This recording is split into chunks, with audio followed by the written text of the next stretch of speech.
Have you ever had to deliver a hard message to someone? To be painfully honest about how they were coming across?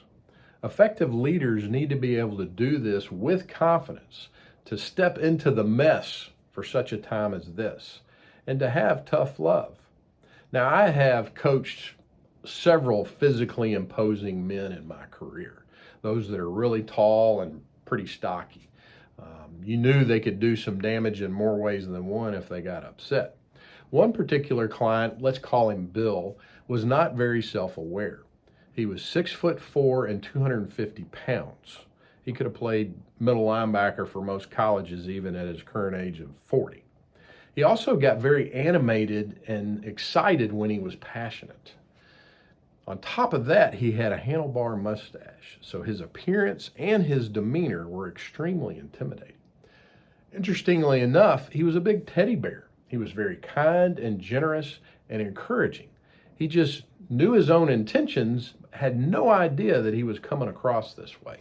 He asked me to do a Working Genius workshop for his team, which gave me a great opportunity to watch his interactions with his people. I noticed that several people winced when he got a little too loud, and he also rarely got good feedback or pushback on top of that during the meeting. Now, in our next session, it was time to help Bill. Now, knowing his heart, I realized that this could crush him as he understood how he had been coming across all this time. So I asked him, step one, can I be direct? Now, this did two things. It prepared Bill for maybe some potentially hard news that was coming. And since he did give me permission to be direct, it helped him to not get too offended because he had agreed to this. Now, step two was to highlight some of the positives that I had observed during the workshop. He had been very kind as he affirmed his people and what they brought to the table.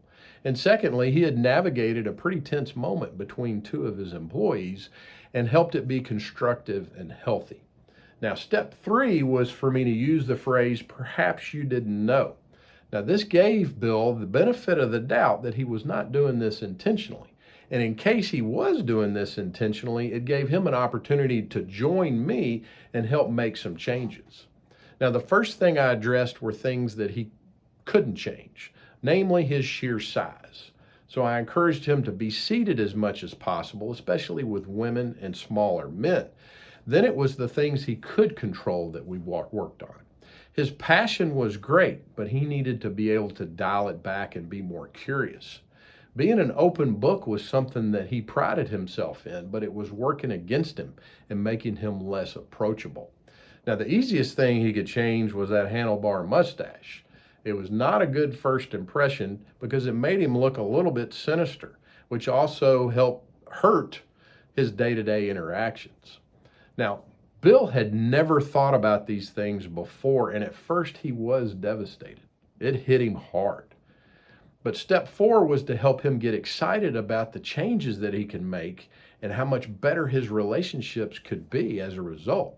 Now, over the next few months, at the beginning of all of our sessions, he highlighted times when he had been tempted to get on a soapbox and overplay things, and he was able to dial it back and ask a good question.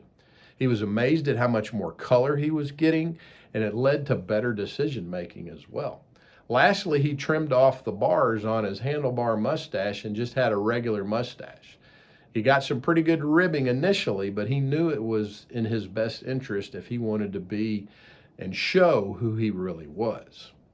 We worked on several things over the next few months with Bill, but he points even to this day that this conversation I had had with him was pivotal in his career. It was not a fun one for me, but it was worth the risk to help Bill be the best version of himself.